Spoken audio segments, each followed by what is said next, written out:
Ladies and gentlemen, President Benigno S. Aquino III.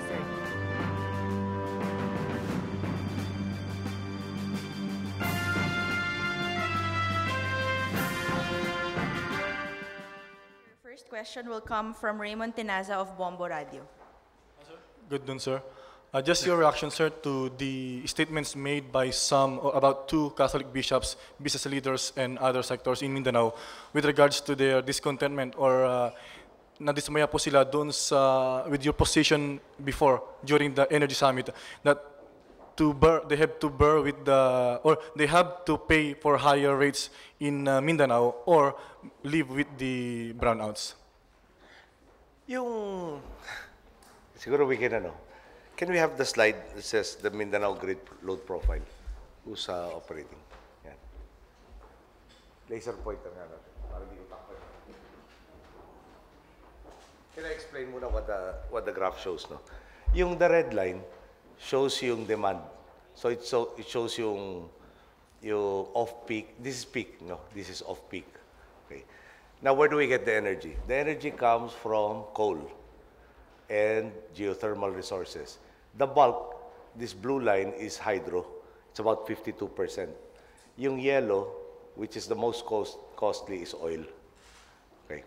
Now, kung pa-plot ka ng minimum demand, so you can draw a line from here to there. Basically, meron kang constant demand, no? Yung off-peak. The constant demand has to be met by a constant source of energy. Okay. Pag coal, geothermal, kasama na natin yung diesel, basically meron kang pagkukunan kung tataas yung demand. Okay, paliwanag siguro yan. Yung hydro, tubig. Yung tubig, wala tayong faucet na bubuksan para i-replenish yung pinapatakbo mo through the dams that generate the electricity. Okay. So sinasabi, yung constant demand cannot be met by a source that is not constant. Okay. Yun lang ang issue doon. Okay. Meron tinatawag na vicious cycle. Pag gobyerno nagpapatakbo ng power situation and anywhere in the world, no? Siyempre, politiko, sensitive na magsasabing tataas yung presyo ng kuryente. So, ang mangyayari niyan, parang walang magtataas, yung walang magmumungkahing itaas. Paano natin popondohan lahat ng... Dali mo na, huwag mo nang gamitin, Lloyd, huwag mo nang galawin yung slide. Paano natin... ang mangyayari niya, pag pinopondohan mo yung lahat ng power generating facilities, kinukuhanan mo yan sa budget. Yung budget, makikompete siya with everything else. Meron pang truism na pag government-owned corporation, ang primary motivating factor nung nagpapatakbo, natutuwa ba sa akin yung appointing authority o hindi? Okay. So, para ang sinasabi, kadalasan, at palagi ko, pakita nga nung graph, yung slide nung available power at saka installed capacity. Tingnan nyo ito, no?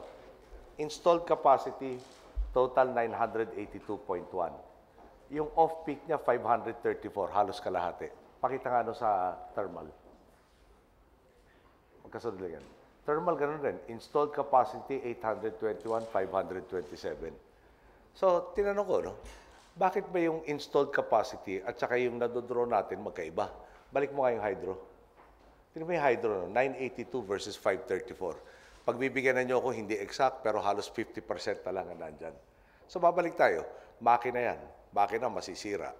Pag nasira, kailangan mong, di ba, pag kumpanya ka, maglalagay ka ng depreciation allowance para pampalit ng masisira.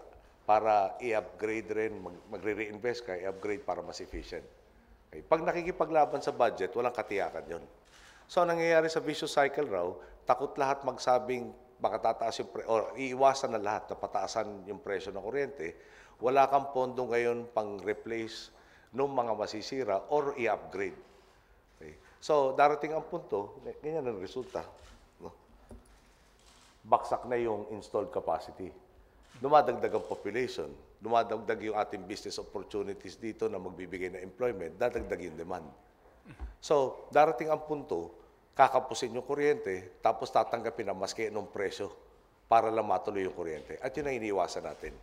No? Balik tayo doon sa graph nung saan nanggagaling. So, itong hydro, ano ba mga challenges dito? Number one, nung nagkaroon tayo ng logging ban, di ba? meron pa rin nagpapahintulot ng laging ban, lalo na doon sa, ay yung peppermint ng laging tulad sa ARM. Yun yung sumira at puminsala sa maraming property at saka pumatay sa maraming tao noong nangyari kay Sendong. Okay. Nakita naman natin sa Iligan na puno, no? Yung kumbaga beachfront, shoreline ng Iligan sa dami ng troso. 60 hectares yata ang sinasabing trosong nandun eh. Saan galing yung troso? Sa mga watershed areas. Yung watershed area mo ngayon, yung lupa, wala na yung puno, wala yung ugat na nag-hold ng soil, magiging, pag dumating yung ulan, iwawash out yung soil, pupunta sa ilog, pagpunta sa ilog, bababa yung ilog, di ba? Kukunti yung tubig na makukuha. So, ang sabi sa akin, yung primary forest ng Mindanao, nasa 10% na lang eh. At yun yung mga inaasahan natin para mag-feed nitong hydro. So ulit, no? Etong mga traditional, si coal, no? Si oil, si geothermal, yung coal, siyempre, di ba? May makukuha ka ng coal, dagdag ka ng coal na sinusunog, ay absorb ng generating plant, pwede mo sabayan yung tumataas na demand. Yung oil, ganun rin, pero yung oil, mahal. Yung hydro, hindi ganun, di ba? Hindi magbukas ka ng faucet, meron na naman malalagay doon sa ating mga dam, may patatakbuhin tayo. Okay? Pag hindi ni-replenish sa ulan, talagang sorry ka na lang. Meron pang sinasabing pag-asa na changing rain patterns. Babawas raw ang tubig na babaksak sa Mindanao, pupunta sa Visayas.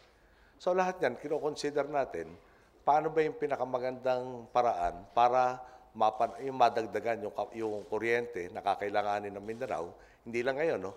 Pero hanggang 2030, pinag-aaralan na, paano ba natin maengganyo yung mga mag-i-invest yan? Magkano ba ang investment?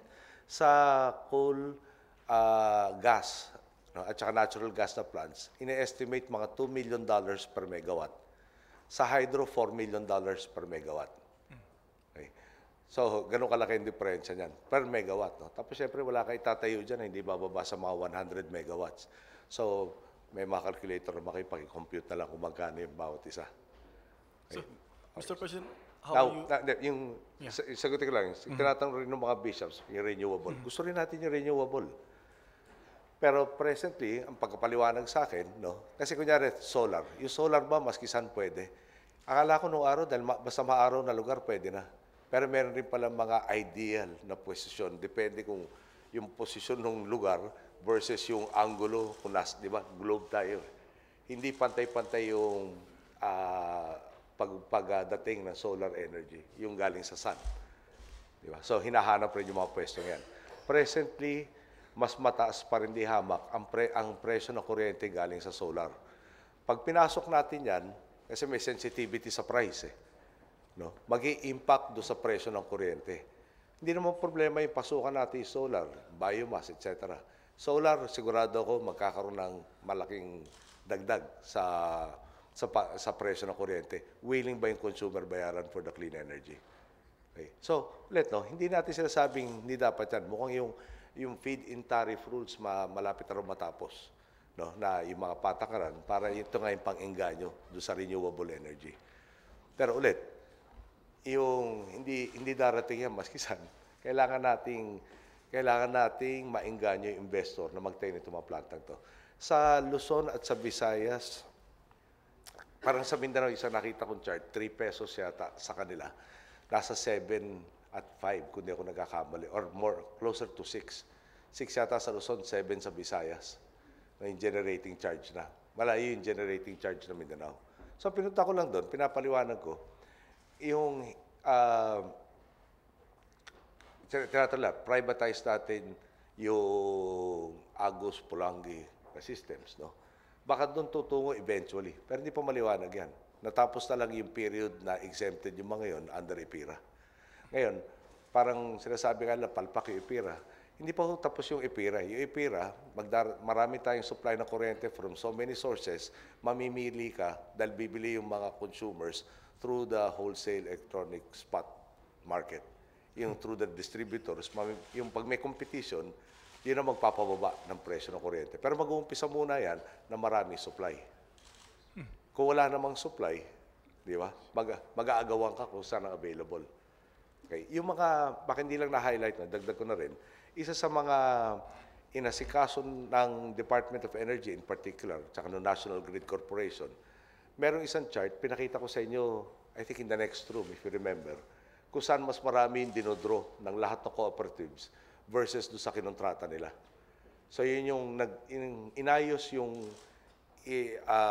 para pinamaintain natin sila. Pero ikontrata nyo yung talagang kailangan nyo, mas naayos yung distribution para hindi naman yung nasa dulo ng linya. Sir, last point siguro. I understand your position with regards to the privatization of Agus and even with the EPIRA law. But according to Secretary Lualhati Antonino over the weekend, she made mention that they will convene, they will discuss the details, and they will submit their opposition informal. So will you be still be open to look into their arguments against the privatization of Agus? I've never said that I was totally in favor. No? Pero at the same time, parang, alam niyo, daming plants na privatize Luzon, ang naalala ko ngayon. Kung saan tumaas yung available capacity nila, even beyond the installed capacity. Okay. Ang sinasabi ko lang, may sistemang umiiral pagkatagal-tagal, tinayo 1953 ang Agus 6, at ginamit natin dapat 30 years, hindi na inintindi, 59 years later, talagang layo na ng capacity niya. So, bakit hindi natin pakikinggan? Merong offer yata na baka gusto nila magpatakbo nito. Gusto kong makita rin kung totoo yung sinasabi nila, Napocor kumikita sa Mindanao. I doubt that. No? Yung binigay sa akin kasi para bang parang yung bottom line versus I really want to see the details. Yung baka kumikita yan dahil maraming gastos na hindi nila kinonsider, pinasa sa national government.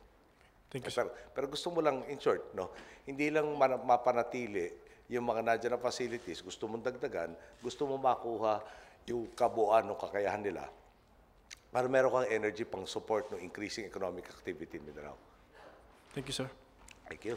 Sir, the next question will come from Weng de la Fuente of Net25. Weng? Good afternoon, sir. Sir, tama ho ba kami ng pagkaunawa, the government doesn't want to subsidize yung presyo po ng kuryente in Mindanao? Doesn't want to subsidize. It's actually subsidizing to a degree. No? Yung katulad ng 2.6 billion na repair ng Agus is being subsidized. Yung Baloi na floodplain for the dam, DPWH project yan. Yung, and then I can go on and on. Pero it doesn't want to subsidize. You know, subsidy is parang hindi masyado maganda strategiya ang subsidy. Okay. For instance, bigyan ko kayo ng subsidy na sample. Pagkaintindi ko, sa Indonesia meron sila subsidy ng fuel. Okay. Yung ang debt nila is something like, sorry, I'm getting this from memory. No? I'll have to ask the Secretary of Finance. Pero mga 1.3% of GDP. Just to maintain the subsidy, no, at the current levels, tataas to over 3. Parang doble yung debt nila, contrasted to GDP. So, pag sinubsidize natin yan, may pagkukunan tayo. At saan natin kukunin yun? Number 1. No, number 2, yung ini-encourage natin na imbis na magtipid doon sa hindi essential, pag artificially low, di dadami yung kukonsume mo. So, babalik yung problema natin dito na paano ba natin i-generate lahat ng kailangan na yan? Yung difference between generating charge and what is passed on to the consumer, gaano kalaki ba yan na indefinite, di ba? At pag binigay mo na yung subsidy ganong estilo, pag dumating yung punto na kailangan bawiin, aalma siyempre yung taong bayan. So babalik ka na naman doon na merong opportunity loss and costs. Yan, for instance, meron tayong something like in the 1.8 trillion budget, we have something like 400 billion that can be allocated. The rest goes into personal services, maintenance, operating, etc. Yung 400 billion will probably be the source of where we will get the subsidy. Now, that will translate into losses for roads, for airport upgrades, for irrigation, for schools, for health services, and so on and so forth. So, subsidy might not, ang hinahabol natin dito is to keep on driving to make the power rates reasonable. And the first step really has to be an excess of generating capacity that will foster competition. That is already existing in Luzon. We have something like 2,000 megawatts of surplus and about, sorry, hindi ko maalala precisely kung 400 or 600 megawatts for the Visayas.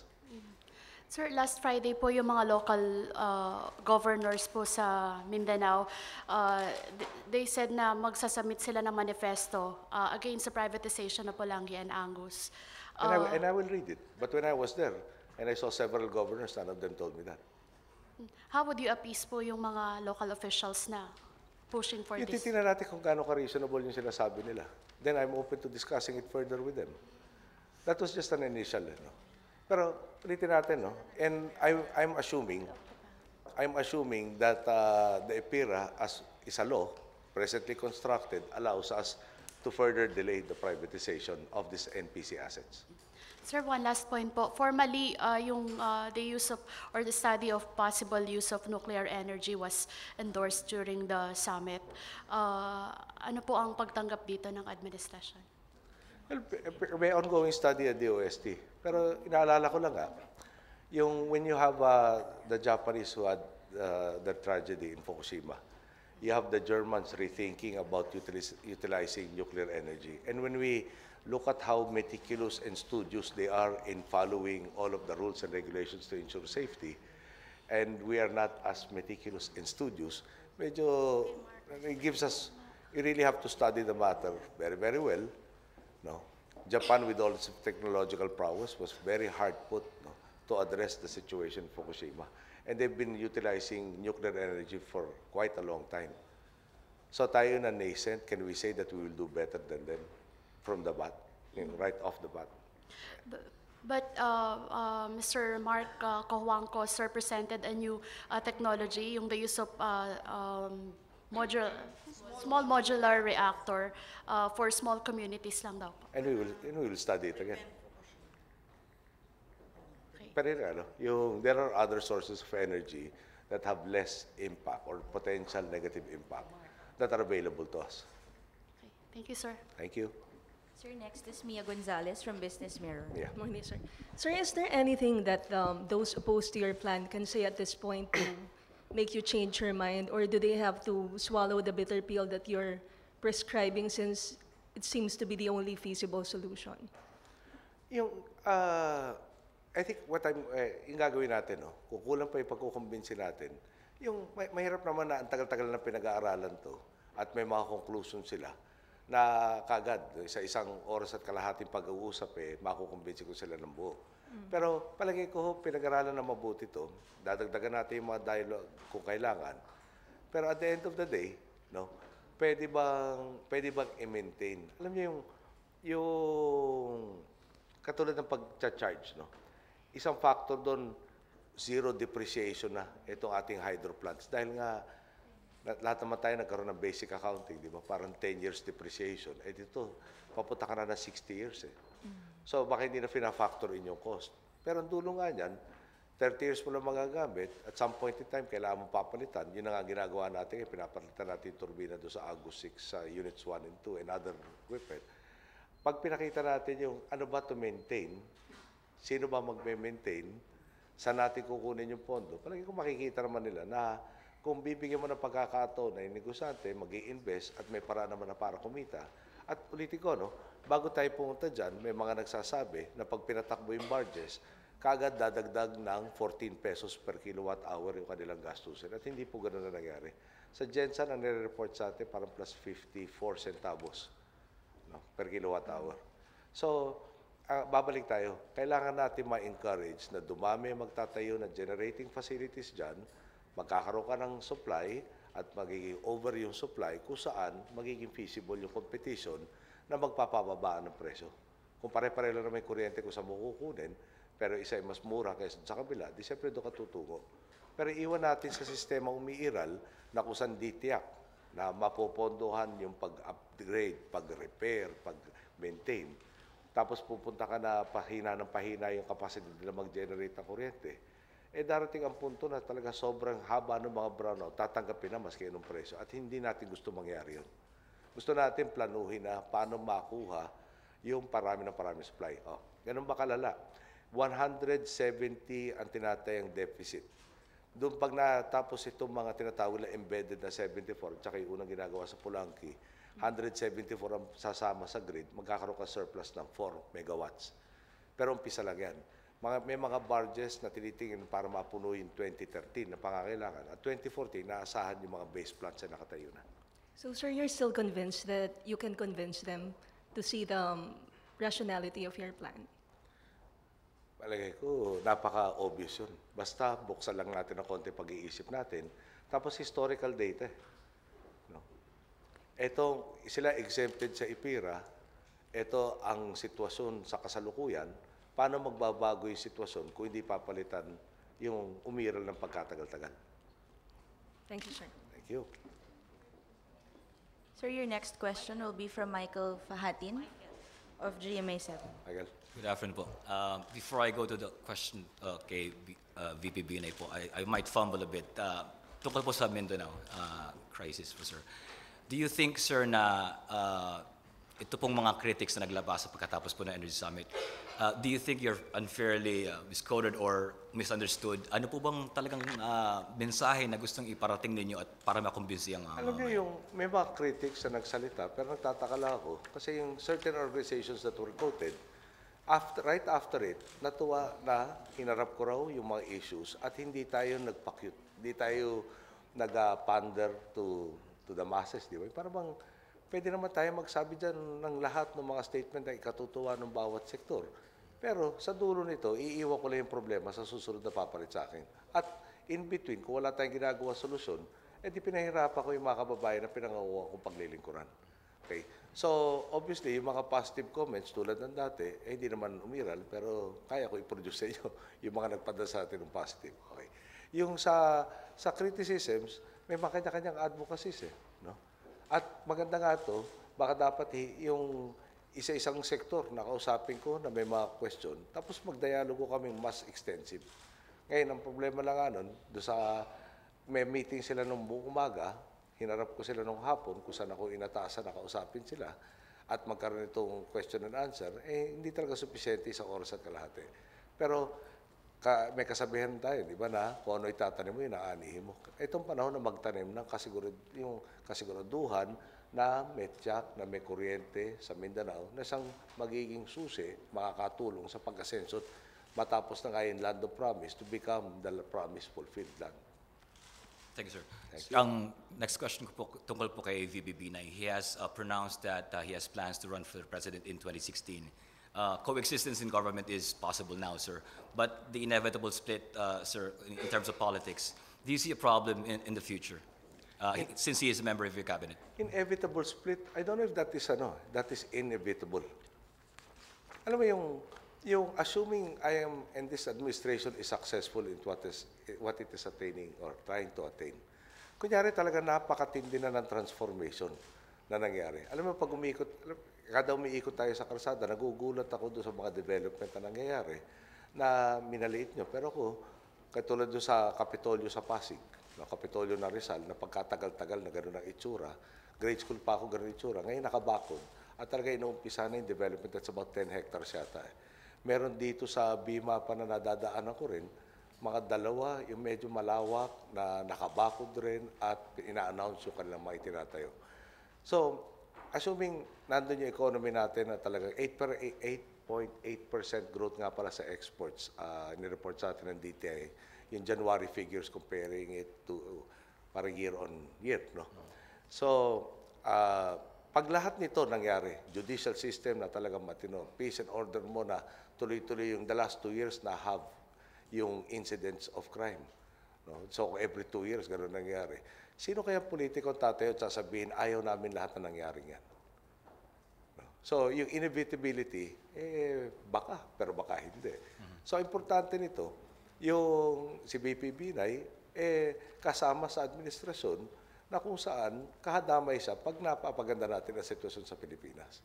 So, kung ito yung tumutulong sa iyong political career, sa kokontra ka ba?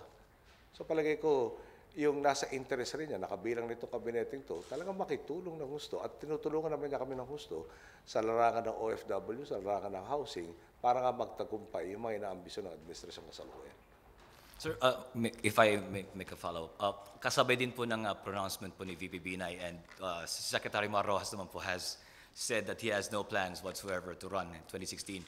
are you a bit concerned since yung turnover po, yung inyong reform programs, to continue, for that to continue, parang di ba may usapan ata o kung ano man po yung ano yung Alam mo kasi sa parang government. 2016 is 4 years and 2 months from now. Yung problema natin sa preso na lang is today. Problema natin sa Scarborough Shoal today. Yung problema ng ating OFWs throughout the country and saka yung downturn sa global economy today. So, trabaho ko, pag-isipan yun today, hindi yung susunod na eleksyon. Ngayon, yung klaro naman sa amin lahat na magkasama din sa administrasyon na to, no? Inahabol yung massive transformation of our society and our systems. Yung talagang enough of a momentum na kailangan ipagpatuloy na susunod. Dahil magiging nakasanayan na ng taong bayan na yung katulad kanina sa dyaryo, nakita ko yung pronouncement ni Secretary Alcala, 2013, baka net exporter na tayo sa rice. Huwag niyo kalimutan, buwasok tayo. Forever net importer tayo sinasabi, 1.3 million tons. O in about 3 years into the administration, or 2.5 into the administration, export na pinag-uusapan ng ating Secretary of Agriculture. Kakatok na po ako sa kahoy. No? Dahil alam naman natin, pag dumating yung mga bagyo sa panahon ng anihan, mapapababa yung ating ani. Pero ulit, lahat ng nakikita positive development sa kakatulong dun sa mga sumama dito, tinulungan tayo dito sa Tuwid na Landas. So yung mga, pag nagpatuloy ito, at hindi itong first almost 2 years lang, siguro naman lahat hahabulin na angkinin, nakasama sila doon sa nagpabago sa ating lipunan. So, kaya masyado matagal pa para pag-usapan yung 2016. Salamat po, sir. Thank you. Sir, next question from Joanna Poblete of Business World. Joanna, inom lang akong tubig bago. Good Okay, afternoon, sir. Sige, inom ka lang po. Sir, regarding the Scarborough incident, the standoff that became an impasse, that became a stalemate, could you give your, are you satisfied with what occurred po, sir, with the progress of the talks? And could you say that the Philippines was able to assert itself? Palagi maliwanag naman, no? Napanindigan natin yung atin. Nakalagay po sa Constitution, kung di ako nagkakamali, sa Article 2, nakalagay rin doon na yung I have to preserve, or is it in the preamble? I'm sorry, no, I don't have the Constitution with me right now. Yung part of my function is to preserve the patrimony. Okay. Alam naman natin na talaga may difficulty even before the Scarborough Shoal incident, na kung saan nagdeklara People's Republic of China na meron pa tayong slide nung 9-dash slide dyan.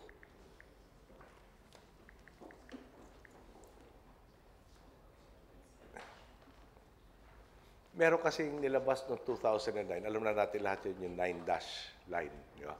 Ang problema nung 9-dash line, parang arguably, minimum 3 nung 9, ang tinutukuyan o nilapitan yung ating coastline. Actually, kung titingnan mo sa mapa, depende sa scale, parang 4 pa nga. No?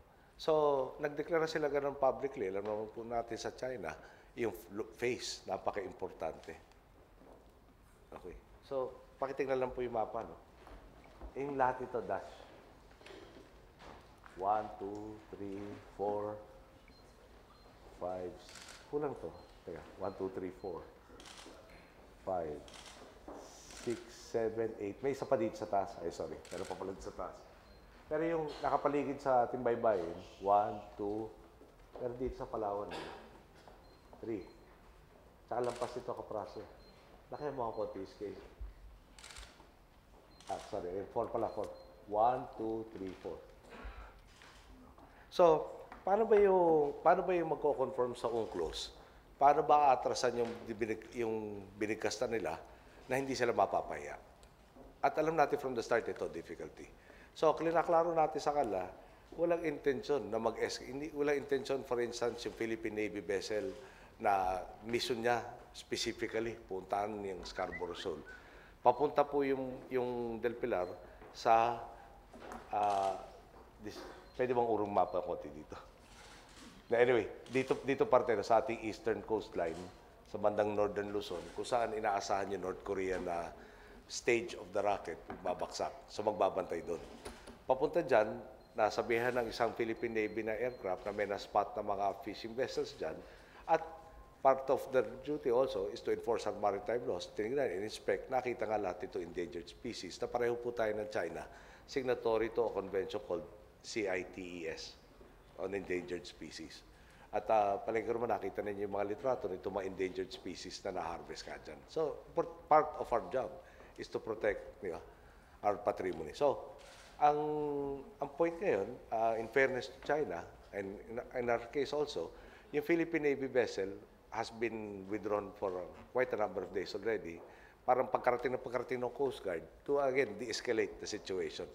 Today, pinalitan yung 003 na vessel ng Coast Guard with 002. Yung we don't have replenishment at sea capabilities, kailangan siyang bumalik to refuel and to take on provisions like water. So 002 will maintain station to assert our sovereignty over the Scarborough Shoal, which is, just to be sure, this is Scarborough Shoal. It's about 160 from our coastline, which is well within the 200-mile exclusive economic zone. Pero yung nga problema, yung 9-dash line is, that's not the closest nga pala. In these areas in Palawan, recto is about 80, recto dito. There are service contracts 3 and 4 that they have objected to, which is parang 40 and 60, 30 or 60 miles from Palawan. Yan. So, sir, given that this is the situation, and given that you mentioned po, sir, that we try to protect our patrimony and the endangered species within our shores, but... Fishery laws also. Yes, sir, Market. but if you think about it, no arrests were made, and these illegally collected items were not confiscated. So would you say po, sir, that it was advantageous to us what occurred in that shoal? Would you, mas maganda ba sa'yo, Joanna, na padala natin lahat ng maritime vessels natin doon, prevent yung Chinese maritime surveillance vessels that are unarmed, and force China to react by sending their own military forces? So Would escalation serve the national interest? you're saying po, sir, that we prevented an incident from occurring, a much worse from incident. escalating. From escalating. So I'll go back, no? Would you want to escalate the situation? Yun lang naman ang tanong eh.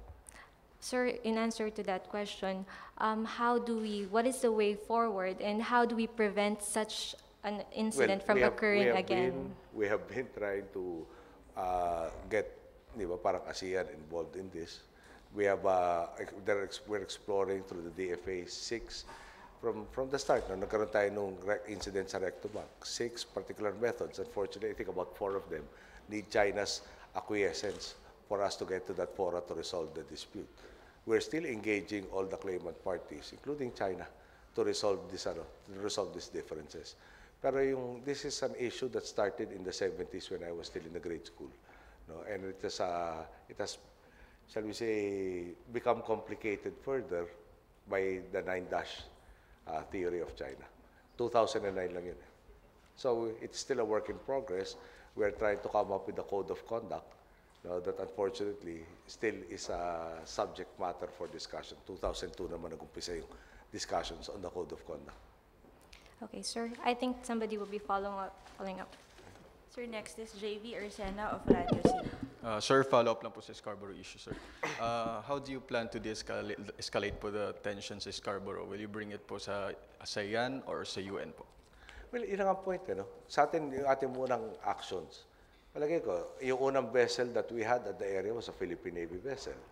And as soon as possible, we dispatched a Coast Guard vessel, which is, as you know, a civilian component. It is under the DOTC. It's not even a DND attached entity or agency, just to demonstrate that we want to de-escalate the situation. Let me emphasize, to de-escalate the situation. We are in constant touch. Pag sinasabi ko, it was reported kasi that I had an occasion to talk to the Ambassador Ma. I haven't talked to Ambassador Ma. It was always through the Secretary of Foreign Affairs. And right now, since the Secretary of Foreign Affairs is in America for various conferences that have been previously scheduled, it's Yusek Linda Basilio who will be talking to Ambassador Ma this afternoon. So we're continuing that dialogue. We haven't stopped exploring all of the other avenues. We have raised our points during the last ASEAN summit regarding this.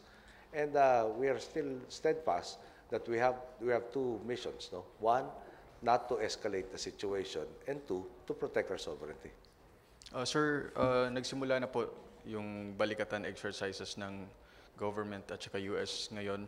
And there are some claims na that the Balikatan exercises were moved earlier because of the standoff sa Scarborough. Let me get back to you on that. I'll have to check now. Pero yung all of these are scheduled way ahead. At Hindi saka ho- parang napaka yung walang pakinabang sa atin na sa panahon na dinide-escalate natin, maglalagay pa tayo ng potential na irereklamo ng kabilang panig. Hindi ho ba kayo nababahala or the government po ba ay handa naman po in case na ma-provoke po yung China dito nga sa Balikatan exercises sa West Philippine Sea? Well, we have been ready to protect our sovereignty to the limits of our capabilities. But again, no, yung I will appeal to all of you. Wala yung, paano ko ba tinate nung araw? Maski na boxing laban sa China, 1.3 billion sila, 95 million tayo. So, maski piti ka ng ilong. No. So, ano ba pakinabang natin? Na idrama natin tong palalain yung sitwasyon na nangyari para galitin ang bawat isa na humantong doon. Paalala ko rin sa inyo, sa Saligang Batas, we renounce war as an instrument of national policy. And I am bound to follow that. Sir, isang last question po. Amid this Scarborough issue po, isa po sa mga problema ng Pilipinas ngayon ay yung kawalan po ng ambassador to China. Will you consider po to nominate a different or more acceptable ambassador to China, considering po na 3 beses na pong na-reject ng Commission on I have been Appointments considering si the Ginong question, Domingo. and I expect a resolution soon on that matter, perhaps earlier than previously planned. Okay, thank you, sir. Sir, the last question will come from Christine Avendaño of the Philippine Daily Inquirer. Sir, just a follow-up to JV's question on the ambassador of China. So you're saying that it's under consideration yung likelihood that you'll appoint someone else other than Mr. Lee, Yes. Domingo Lee. That's a possibility, a distinct possibility. Okay, and so you're gonna make a new appointment in a few days, or? Teka muna, Christine, kakatanong lang, you consider. Tapos ngayon, I'm appointing somebody else already. Can I finish my considerations before I appoint somebody? Pero it's out of, yung that consideration is, ano yung reason for that, sir? Well, primarily, baka we have to listen to the wisdom also of the commissioner appointments. No? Yung specifically one member there, no? Are there grounds for it? As the situation change, that changes also the parameters of the ambassador we need in China. No? He was appointed a year ago and the considerations were different. Yung ngayon, we have a Scarborough Shoal incident and there are other issues. Does he possess the necessary skills, no, to be able to help us navigate this treacherous water at this point in time? You said, sir, yung situation ngayon, it's a work of progress, yung the discussions. So how would you describe yung situation? Has tension eased somehow, sir? Can you repeat the question? How will I describe? The situation right now, because you said it's a work in progress, yung the negotiations. So somehow ba na-eased ba yung tension after last week? Importante, nag-uusap tayo. Mas mahirap kung di na tayo nag-uusap. And there is a quote from, I think, it's attributed to Churchill. Manolo, are you present? It is? Yeah, better now to jo than to war. And that might be a flippant way of saying it. Pero the minute nga tumigil kayo na usapan, we are still in constant touch with them. We are still clarifying, parang stressing and clarifying and reiterating our respective positions. And also the idea of, again, in fairness to them, no? What they've sent has been an fisheries vessel, either maritime surveillance vessels that are not armed. And we have responded in turn that as soon as we could replace the Philippine Navy vessel, we have made the intention clear that we will transfer it to a civilian unarmed vessel, in the Coast Guard vessel. So, again, sa akin, I'm hopeful na reasonable people I'd see as can come up with a situation that will resolve the situation. Okay, thank you, sir. Thank you. Reyna? Thank you, Mr. President. Thank you. Thank you, ladies and gentlemen. Good afternoon.